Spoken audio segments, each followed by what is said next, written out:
Welcome to the lore of the Crimson King, constructing a narrative from the 1969 epic. How do I sound?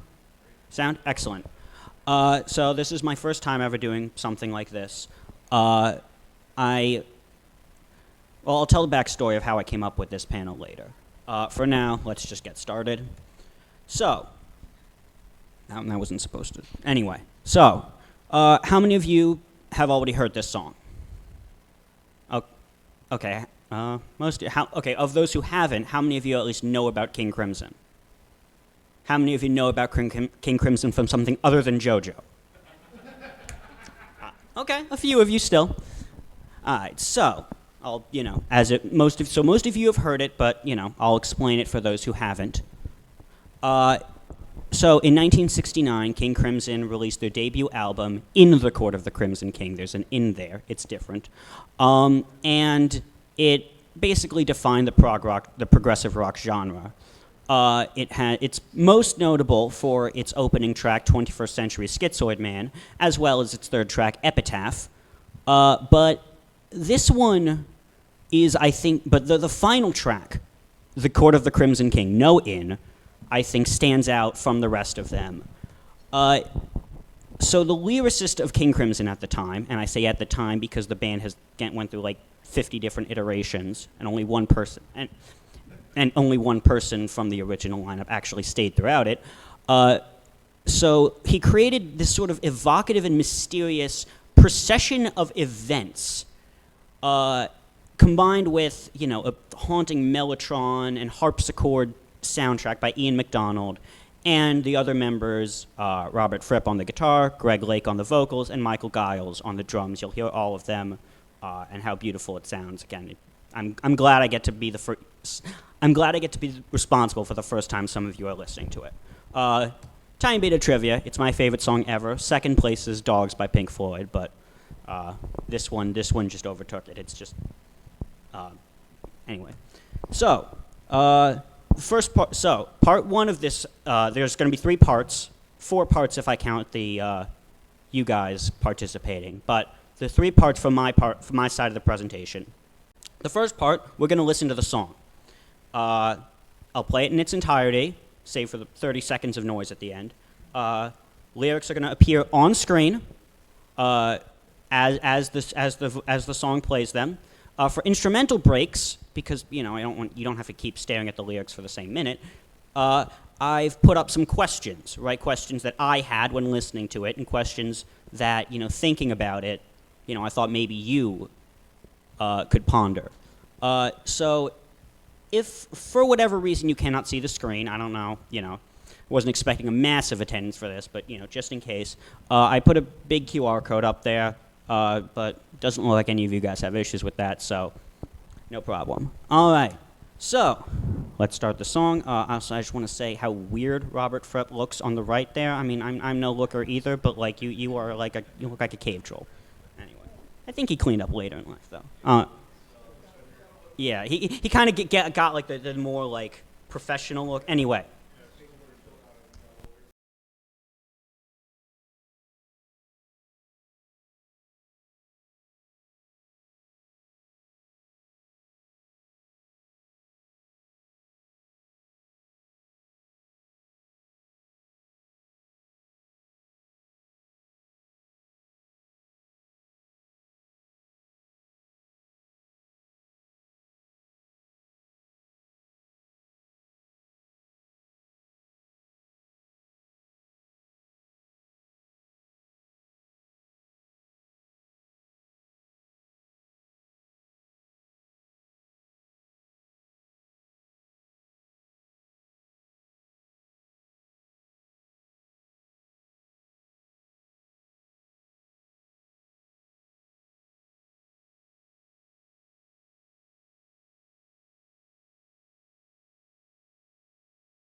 So that was the song. It's still fresh in your minds, I hope, the lyrics and the song. So now I'm going to go over the elements of the song, or more specifically, all the players, the characters, so to speak.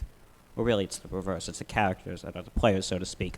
And I commissioned 6 art pieces for them that I hope also inspire you to think about them. All of these art pieces are incredible, by the way. They're done by Lattice Parable on Twitter, LattisseParable. Follow them if you want. They have uncensored versions, too, of all of this. Yeah, one of them had to be censored. You could probably tell which one. But, yeah, so just take them in. I'll probably talk about them, too, as I go over this. So, first one, the Purple Piper. So this is the first character introduced in the 3rd line of the song. And as they sing the 3 lullabies, the Purple Piper plays his tune. So, at least when I think of a piper, right, I think of the Pied Piper of Hamelin. He played the song on his flute, and all the children followed him. They left, he tricked the townspeople. So that comes to mind, sort of this control and manipulation. So is this Purple Piper doing the thing to the residents of the court, or to those outside of the court? Also, tiny booth right? Aside from alliteration, purple is royalty. So, in a sense, is the piper doing the court's bidding? So those are some things to think about for the piper. The Black Queen. I love this design. So, black is the color of death, right? She, you can see here, she's wearing a veil, right? And she chants the funeral march, in a sense. So, not in a sense. So, it's a fitting color for her and what she does. Now, the role of the queen is interesting, right? Is she married to the Crimson King? Do they have the same authority? Or does she only have the authority to summon the Fire Witch? Possibly the most mysterious character in the song, she is summoned back to the court, right, by a funeral march, by cracked brass bells. And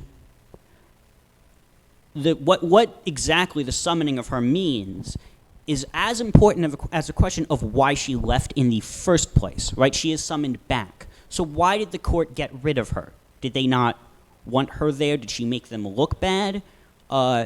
There's a quote later on I'll give that kind of adds a bit more context to this question. But ultimately, the Fire Witch, I think, is one of the most fascinating parts of this. We move on to verse 3 and talk about the pattern juggler. What he does is he lifts his hand. So he does not play a tune, he does not chant a funeral march, he simply lifts his hand, right? Which, jugglers, they kind of don't really lift their hand unless they're doing a trick. Sometimes I've seen a juggler do this. But, it's not a common characteristic for the juggler, but when he does lift his hand, the orchestra begins and the grinding wheel turns. So what exactly is the juggler's role? Is he simply just someone who throws balls around for entertainment, or is he doing something more in the court? And finally, our last character, the last character in the song, the yellow jester. So this verse, when I first heard these lyrics, it was super ominous, and it still gets me. Every time I listen to it, hearing about the yellow jester, I just pause, because he does not play, right? The other three, he doesn't play. But the other 3 characters all participate in some form of thing that moves the court along. The yellow jester does not. He pulls the strings. So, is he the mastermind of it all? It calls to mind the idea of jester's privilege. I'm not sure if you guys have heard of that. It's this idea that the jester is the one person who's allowed to mock the king, who's allowed to destroy, or insult the goings-on of the kingdom because he's a jester, right? He's just being silly. So, what if this jester has more power than one who would typically be afforded jester's privilege? Oh shoot! Oh, come on with that. Okay, there we go. And again, who are the puppets? Are they actually just simply puppets, or is everyone else a puppet to the jester? This is left completely open. Right, all he does is pull strings and smile as the puppet stands. That's all we have out of him. But you can, a million things come to mind. Is he the master of puppets that Metallica warned about? Is he, So that's that's the open-ended part. And finally, the Crimson King, mentioned more times than anyone else in the song, but he's not actually there. We don't have any information about who the Crimson King is or what he does. He's only ever mentioned in terms of what happens in the court of the Crimson King. So, is he even there?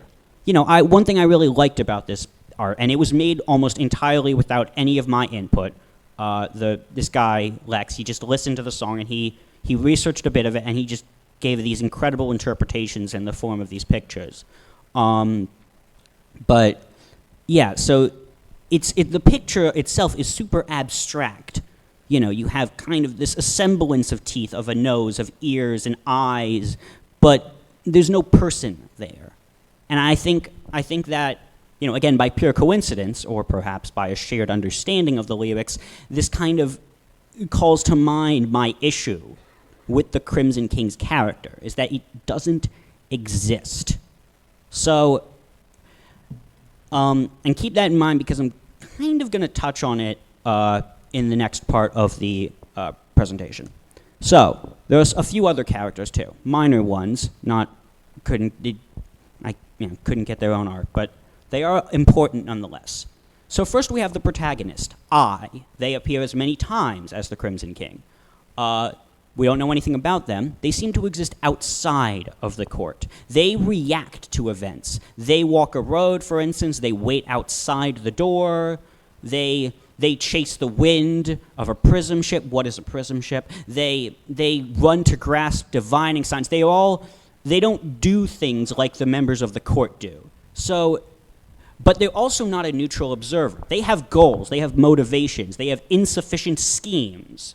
But we don't know, are they a stand-in for us? No. So, and we also have the keeper of the city keys.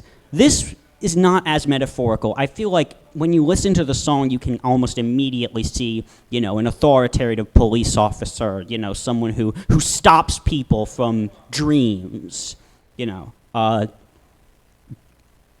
city keys shutting people out. So, is not easy to overcome. You can sit outside the door with all of your schemes, but at the end of the day, they're insufficient. That's what this character represents. The gardener, interestingly enough, opening verse 3, all we know about them is they value evergreens over flowers. They trample flowers. They don't care about flowers. Is it because evergreens are more practical? Because they have more benefit to society, and flowers are simply there to look pretty? Finally, the wise men. So, they share jokes when widows cry. Because the widows are crying?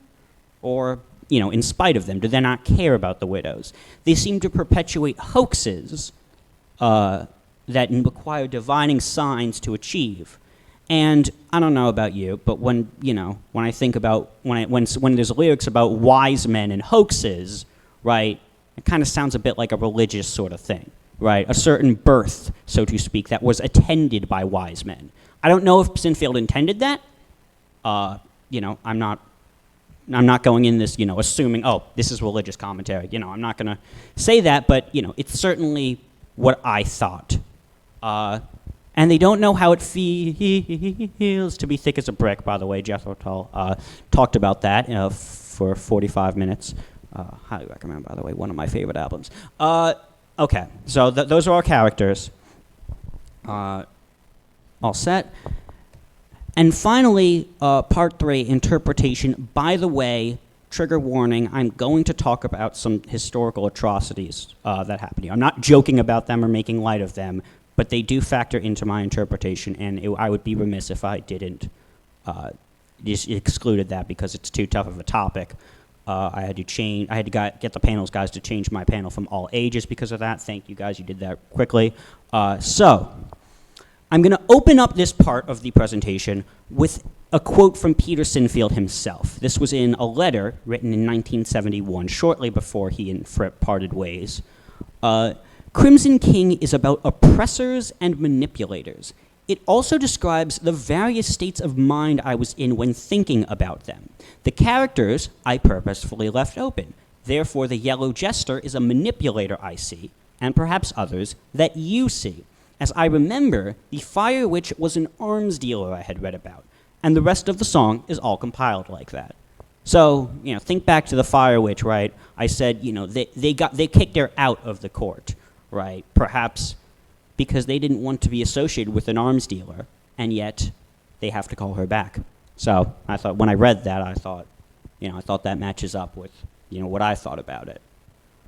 So, but that's all we got. Maybe Sinfield said in an interview something else, but I don't really want to hear that at that point. Because the less information we know, I think the better the song is. It allows us to more wildly interpret the lyrics, right? Our own perspective, our own thoughts, without kind of being like, no, you're wrong. That's not what you meant when you wrote that.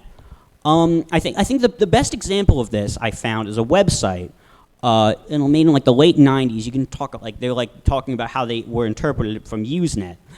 Someone made this entire website with the old 90s aesthetic. It's great. And every single page of it is devoted to this idea that the entire album, not just the song, the entire album is about Emperor Frederick II of the Holy Roman Empire. Here he is. Here's the Crimson King. Panel's over. So, well, you know what? Pope Gregory IX thought the exact same thing. Yeah, that's right. I learned history from that website. And then Pope Innocent after Gregory died. It was a whole thing. But yeah, so that's kind of... I was hoping to gain access to that website for research into the song, but I didn't. It's a very well-researched theory. Every line has something about Frederick II and the life of him. I was like, wow, I didn't know that much about some guy in the 12th century. But yeah, that's an example of sort of how you can twist these lyrics into sort of however you please. But let me share my own interpretation because this is my panel, and then then I'll open it up. But I wanted to give sort of my history with this song. So after the Sunday after MAGFest 2023, I was driving home. I just dropped a friend off. I was playing this through my speakers, and the moment I heard the lyrics, it hit me this is perfect. I can talk about this for an hour. It'd be an interesting panel idea. And then I thought about it. I thought about the song for a lot. I listened to it a lot, and I thought about it, and I realized that my actual thought about the song... Oh, well, no, hold on. I got ahead of myself. So, I tried, all this different theorizing about it, and what actually came to mind was something a lot less fun, a lot less, silly or lore building. So, before I talk about that, it was a philosophical, historical concept came to mind called the banality of evil. I'm sure many of you have heard of that. It was coined in 1963 by historian Hannah Arendt, and it was in reference to Adolf Eichmann's construction of the very boring and systematic murder of undesirables in the Holocaust. It was the title of a book, Eichmann in Jerusalem. And it's been used since then to basically describe any mundane acts that become atrocities to those outside of the sphere. I didn't want to do that at first. I thought it's such a fancy sounding song. There's a beautiful flute playing. There's such colorful characters, but that mellotron, that backing music, it's not happy. It isn't. It's very sad. It's very, it feels like this isn't something to be celebrated. And that sort of almost confirmed it. I think what else confirmed it majorly was the grinding wheel. You know, I feel like you may have heard people describe our government, you know, as a grinding wheel, just, you know, grinding people just as it keeps turning, the oil wheel, greasing the wheels constantly. So, you know, that was my big inspiration for going, like, this is my major theory. So, yes, the court, I believe, is a political caricature. And, you know, Sinfield saying that there's oppressors and manipulators. You know, I think overall when I look at this song, I see largely a political narrative being a criticism, you know, and I don't know if, you know, for those who are familiar with King Crimson, that shouldn't be surprising, because King Crimson is not an apolitical band. At least it wasn't when Sinfield was writing. I haven't really gone through the other eras yet. I'm working on it. But 21st Century Schizoid Man is very obviously about the Vietnam War, and the lyrics of Epitaph, knowledge is a deadly friend when no one sets the rules. The fate of all mankind, I fear, is in the hands of fools. That's self-explanatory. You know, this is not an album that goes, you know, I think we should just all be chill, you know. I mean, In the Wake of Poseidon has a lot of songs about peace, but ultimately it's real. That album also has some very harsh criticism of society and of government. So, you know, this isn't out of character for the band. To clarify, though, I'm not saying like every fantasy element of the song is like one-to-one with, you know, what was going on in Britain in 1969, or, you know, in the world in 1969. I'm also not an expert in 1969 politics. It's not Pink Floyd's Animals. I can't be like, oh yeah, that's about Thatcher. So, yeah, I'm not gonna. That's not my theory. I'm not saying, you know, and again, I think Sinfield left that open enough for us specifically to not do that.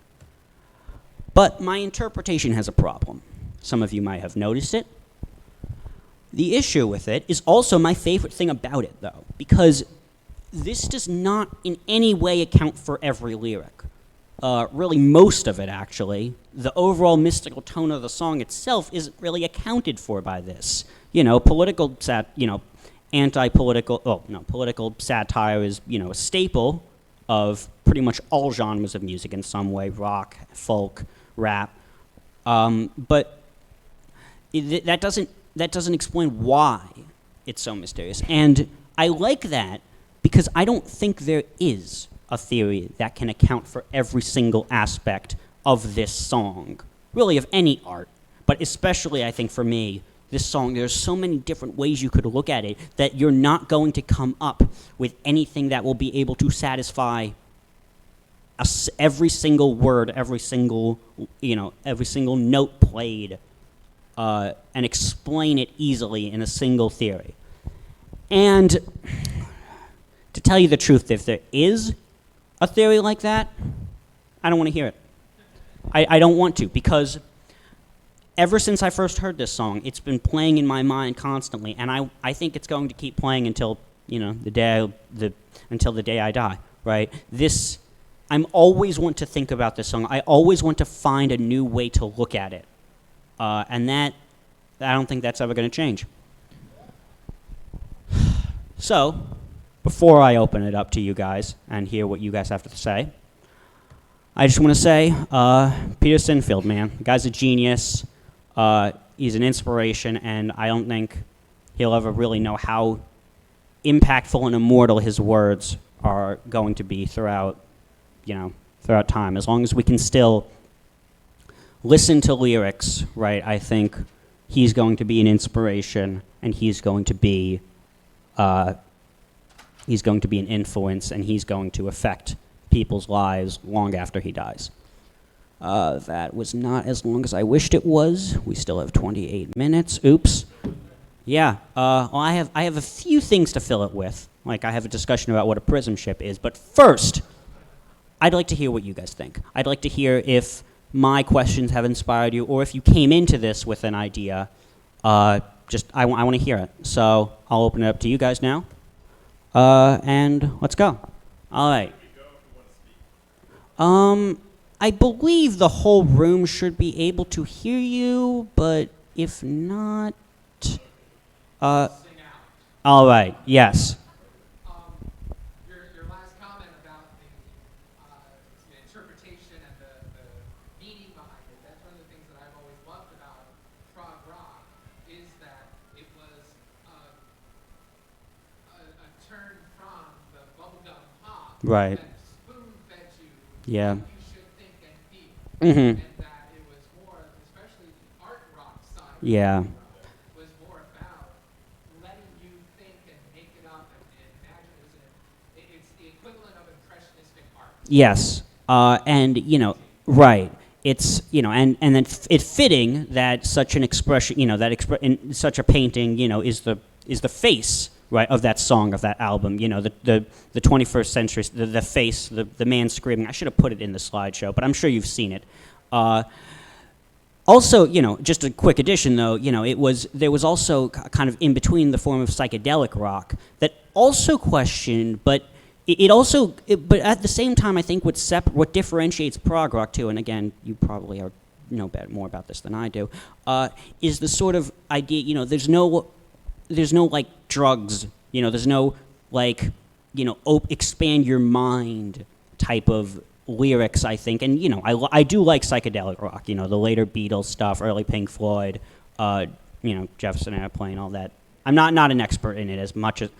I'm not an expert in any genre really, but yeah, it's prog rock sort of gives you more, its lyrics you kind of look at like level wise, like that's something I really love about The Dark Side of the Moon. People associate that with like, oh, get high and listen to it, it's crazy, but like it's just as mind blowing if you take in the lyrics sober. There's just so many, like Roger Waters, just so many metaphors, so many brilliant parts of it, and yeah, but you're right. That is why I love prog rock so much. Why I'm still trying to listen to more of it, and how I really feel about any type of art. But yeah, especially this one more so than anything else. All right.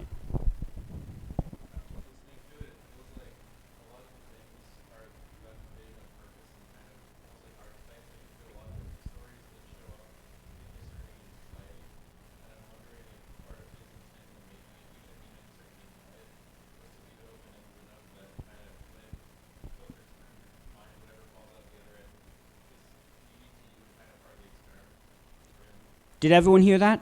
Yes. Oh, okay. Basically, I hope I'm doing what you said justice. Is that he believes Peter Sinfield purposefully left it open, and which is kind of what he says in the letter.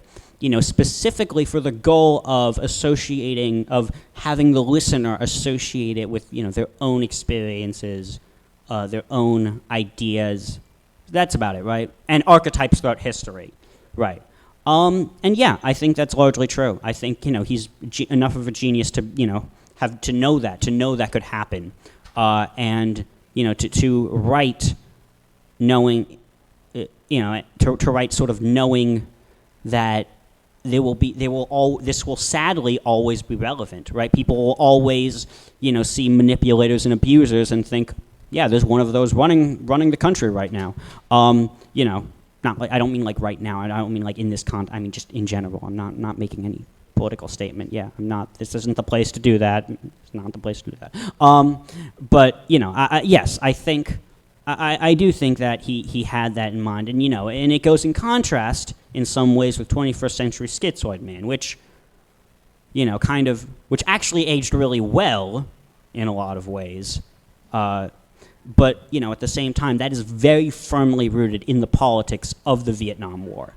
But yeah, I think this one is a lot more timeless, a lot more, and a lot more flexible to allow these types of wild interpretations. And again, as Sinfield said, right, I left them open on purpose. Right, Yellow Jester is a manipulator that I see, but it could be one that you see as well. So yeah, that's. Blue hair.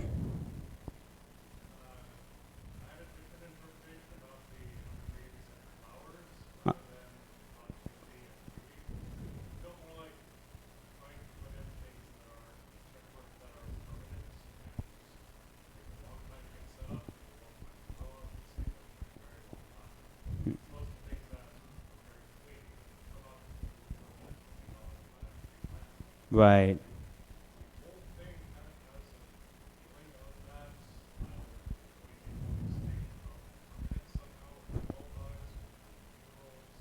Mm-hmm.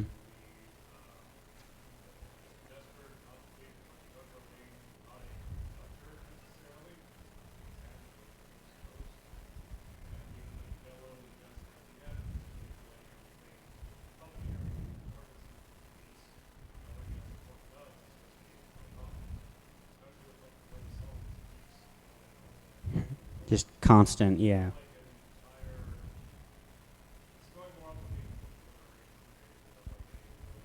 That's fine. You know, seeing there's many literary. Oh, sorry, I interrupted you. My bad. My bad.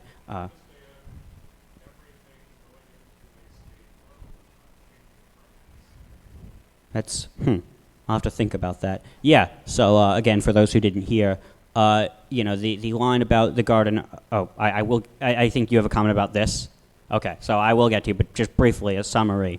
The idea of the gardener, you know, planting an evergreen instead of a temporary flower, ties into the song's idea of, you know, the grinding wheel of everything staying the same, repeating. You know, the constant, the refrain, constantly going over and over again.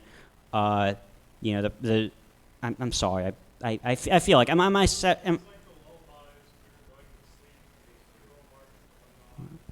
Everything in a cycle kind of thing, right? Okay, unchanging static, which actually that can be pretty political. You know, you said you know you're right that it is more of a literary interpretation, but you know the idea of we need a permanent status quo. We don't need to change any. Oops, we don't need to change anything. Make it more radical. I think that's pretty scathing political critique as well. Not you had a comment about that. I was just going to ask, switching to another genre of music, if you're familiar with Carl Orff's Carmina Burana, that whole piece, it's in the classical idiom, but it's all about the wheel of fortune Right. winding on and turning, and that at one point you are at the top, and at another you are staying at the bottom, but you will continue back, and it just never ends. And it's also composed in a style that has ostinatos, which the is a repeating ostinato throughout. And certainly when I heard about the grinding wheel, it evoked that. But your comment also kind of brought that. Yeah. So many of the lyrics of that are about fleeting life and impermanency and the want of having that through. So I highly recommend going to that piece if you're not familiar with it. And also adding on to that interpretation, it also brings to mind why things like the false ending, how after a while comes back with sort of this little dinky, it gives the mind the idea of puppets dancing around, and builds back to that grand outro, until it fades back into noise. And that's it just kind of stays perfect chance. Almost. Right. Like the funeral march. Yeah. Exactly. Just Yeah. kind of fades into Right. noise. An interesting thing about that outro, actually, I cut it off because there's just, but there's like for 30 seconds, there's almost silence, and then there's like a weird horn type of noise, and a noise very similar to that plays in the very beginning of 21st Century Schizoid Man.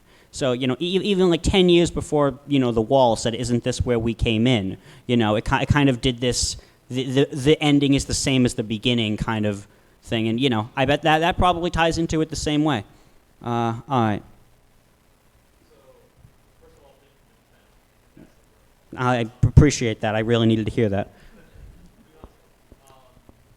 thing that I'm really interested in, I haven't really thought about before, is the narrator, the talented person. Right. Whether you choose to take like a literary interpretation of like, fantastical plays, or you choose to take a political one, either way, like, this is not a place that has good vibes.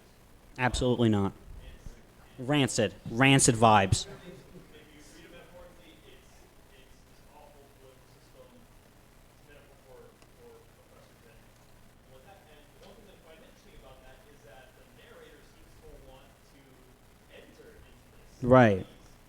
They're kind of just they're waiting outside the door. They're chasing the prison ship, whatever that is. Whatever that is. They're trying to gather, they've got these schemes implying that they want more schemes.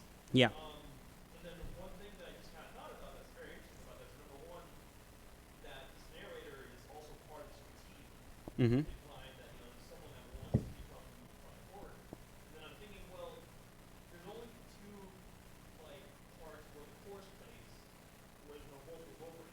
It's the very beginning Right. and right at the very end. And I'm thinking, what if there's no vocals at the very end because there's no one left to narrate? This person has become Interesting. of the chorus of the game. Huh. That's really okay. So, first of all, your thought about first of all, you thought about like a terrible system that they want to get in anyway. I mean, if you've ever applied for a job, but yeah, I hadn't thought. I'll need to listen to the song again, right, to be able to tell like where there is and isn't vocals. But I do love the idea that once he satisfied the hoax, right, the court let him in, right. He's become part of this grinding wheel, this machine, that's not a happy ending, but perhaps it's the ending that the song needed. Thank you for that. And, yeah. I saw your hand first. I'm kind of just riffing based on what everyone else is saying. But, That's fine. with the idea of this state, the static state of permanence, I think that's a factor of like totalitarian societies Mhm. basically trying to do that, right? Right, the status quo. Everything the same, right? And maintain their power and keep everything the same. And then you have the protagonist or whatever being drawn into it as though it's like unavoidable, Mm-hmm. and that also plays into like the totalitarian Yep. society. Like it's like the ending of 1984, or Right. something, where he has to admit that Yep. equals 5 and all that. Yep. And so there's, I don't know. No, it's yeah. That's interesting. Yeah, it's basically right. He eventually you have to just accept this is how it is, and you can't exist outside of it. Yeah, so basically, like, I'm ripping off of what everyone has said so It's far. fine. Riff all you want. Yeah, but also it's like you have to understand, to a degree, the nature of humanity within those power structures. And I feel that, like, when it comes to any sort of power structure, the people that are ambitious enough to, like, pursue the goals of the power structure to gain power Mhm. are the ones that are going to predominate. And those people probably are the best people when it comes Right. to making decisions. So Wow. when it comes down to that, it's like you see this, and you see like this like narrator who like understands what they need to do in order to become part of the power structure.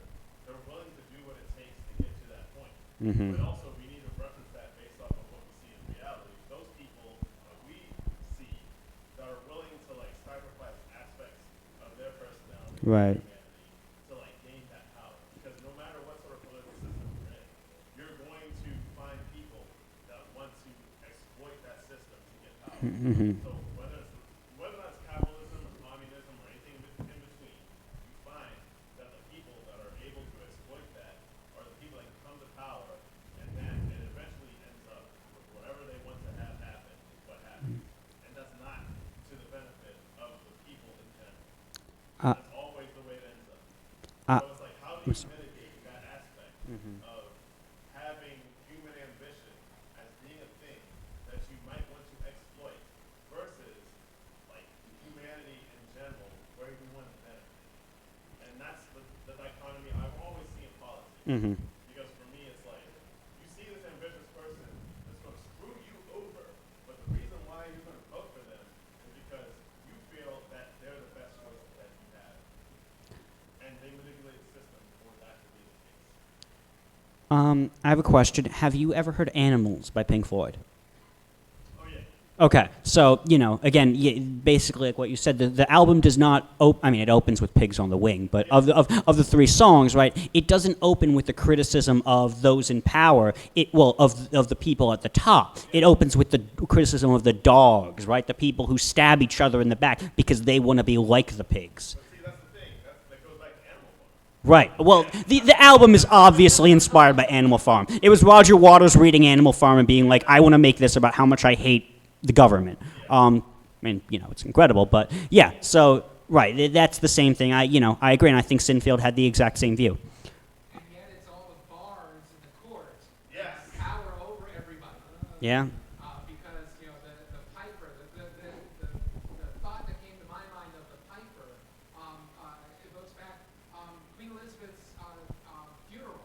It's the Scottish piper. The piper is the one who calls everyone to wait, to dinner, to sleep, and again with the most god awful sound most people think of bagpipes, but they're the ones that call everyone to order in the court, in the Scottish court, and yet they're the ones who march off into the distance playing the song of the dead queen, and continuing on, but you will still hear them for miles on out. I should have had you as a co-host. I regret that. Okay, I see four hands. I see four hands. Hopefully, actually, I see 1, 2, 3, 4, 5, 6, 7. No, I see four hands up.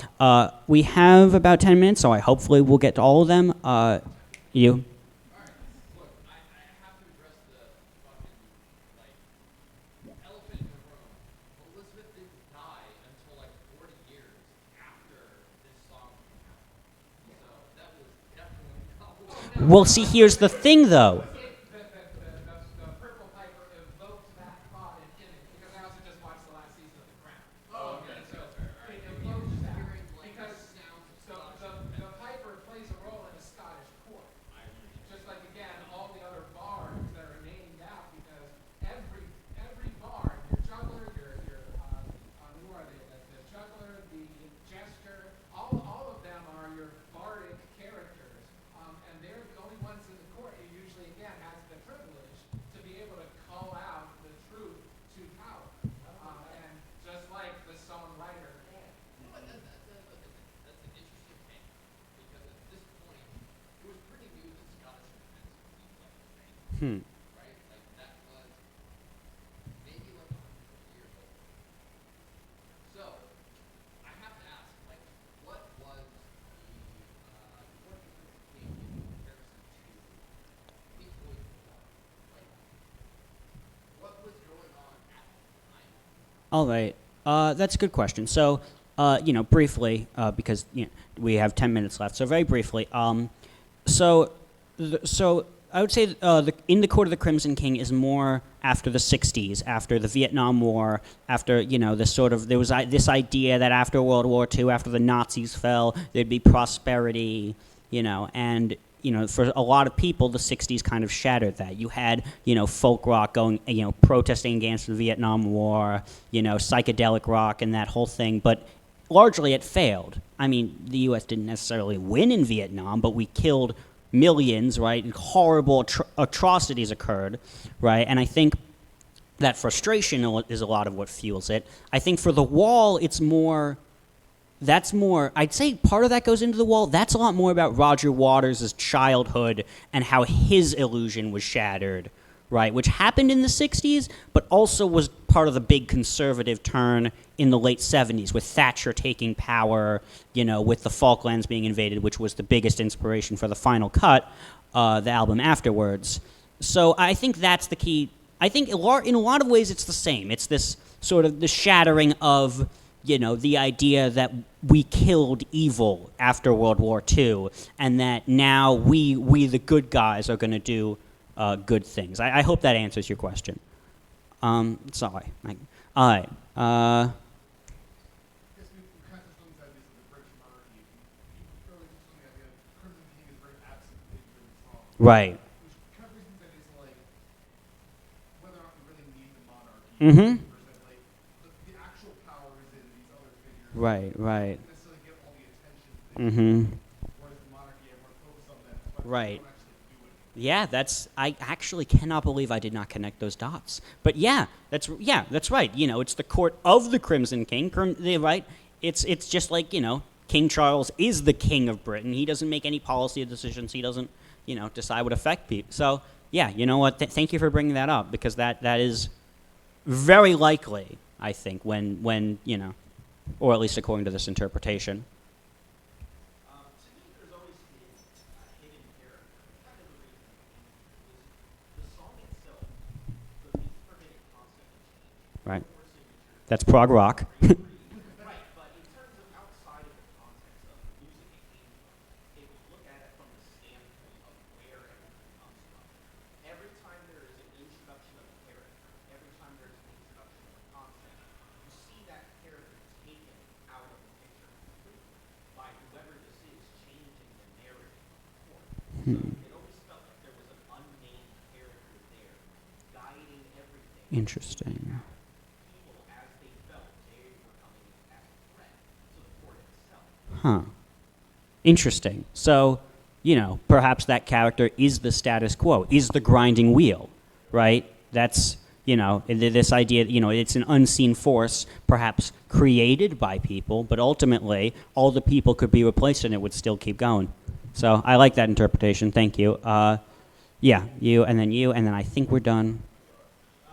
This is less of an allegorical interpretation, but a strong imagery that I've had of the album in general, but especially the song, is that a lot of it takes place in a post-apocalypse in the far future, at the world racked by nuclear war, Mm-hmm. where human technology has gotten so advanced to the point that to this devastated post-apocalyptic world, it appears almost like magic.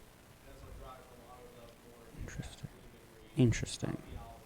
Like say the Prism ship is possibly just a very abstract spaceship of some sort.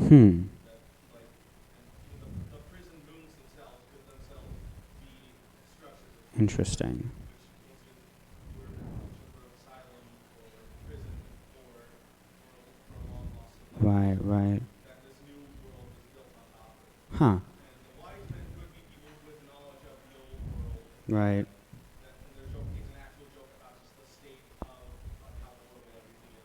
And the protagonist wanting to enter into this world is because there's nowhere else to go. Right. Because the world's a wreck. Hmm. That his best bet is to join the world of Prison King. Even if that means he loses his individuality and has basically turned into another puppet of the jester. Mm-hmm. So two albums come to mind with that interpretation. The first is 2112, which is pretty direct and also like inspired by Ayn Rand, so it's like, but also an album I just listened to, Emerson, Lake and Palmer's Brain Salad Surgery, and the Carnival story, right? That it starts like it starts out like, oh, here, come to the show. We've got all these crazy things, and then like as it goes on, you're like, wait a second, when is this show? Right, and you realize, and then the second part plays, and the third part you realize like everything's gone at this point. The machines have taken over, right, or have they? So no, that's a yeah. I do like that interpretation, and Sinfield wrote Carnival. Yeah, so I do, even if it's less allegorical, I do like that interpretation because it does echo some of Sinfield's later work. All right, final. Yeah, I was just saying, like, the whole concept of, like, the court and the fact that, like, you basically need to invest in the court in order to be able to gain power with the court is, like, probably the theme, but also if you look at, like, for example, Dark Age Europe, it's like, you're still going to need to be part of that power system in order to be able to take advantage of the infrastructure that was available prior to the Dark Age. Because it's already there in the territory that you're controlling. Yeah. So as a result of that, it's like, the whole idea is like the desire of power and what you can do with it, and like what are you doing with that? With like, are you just doing it to like enriching yourself versus like basically allow the people in general to benefit from the infrastructure that's available and the technology that's available? And obviously that's like a constant theme within humanity because like regardless of like technological advancements, human culture needs to catch up with that, and human culture never necessarily catches up with technological advancements to that degree. So you have systems where like there's something that can benefit people, but also the people that are in control of that are able to benefit that for themselves to the detriment of the larger population. Mm-hmm. And that's always been the case with humanity because of like the problems of being human. Yeah, I'm sorry. I have to cut you off. I appreciate that. It's but except for the one problem is that I'm going to change it from the inside. I'm going to be the one person who manages to keep my morals in the machine, and I will make things good. So you didn't realize that part, but it's okay. But I don't know if everyone does that because you start out that way and then you change. Well, that's what I was joking about. Right? Yeah, yeah. All right, so I'd like to close this finally with my thoughts from 3:30 a.m. last night. What is a prism ship? Okay, so I thought like maybe it's a rainbow because it's like, the light prism, right, being shipped. I was like, well, he's chasing a rainbow to taste the sweet and sour. So I think that's what it is. I think it's a rainbow. All right, thank you.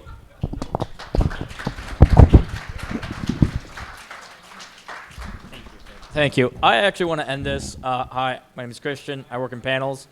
I approve this guy. But the main thing is, I kind of realized it's been a while since I've even seen a discussion panel like this. And one thing we used to have is a thing called the forum. And after a couple conversations yesterday, I'm thinking of bringing it back. But I really want feedback of people here of like, do you want more discussion things like this? Yes. And I want that, basically, I want you to make it think. Come to closing ceremonies.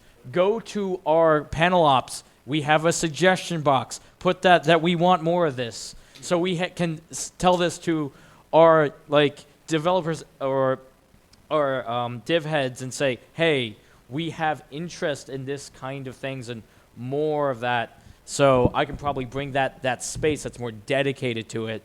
And instead of having maybe one or two panels like this, we have an entire room that will happen more constantly. Because I would actually like to do a panel like this every single year, of someone does something about any song, maybe an album. Heck, I have an idea, just one song from the ending credits of a game, and maybe I'll bring it back when the sequel. Yeah. There's plenty of obscure games. Yeah, exactly. Oh, it would just be about the game and the ending credits song of that game. That's exactly. But it would be about that song. So maybe I'll do it next year. Who knows? But yeah, I really want that feedback just so I can prove to everyone else of no, we want more of this here. That's all.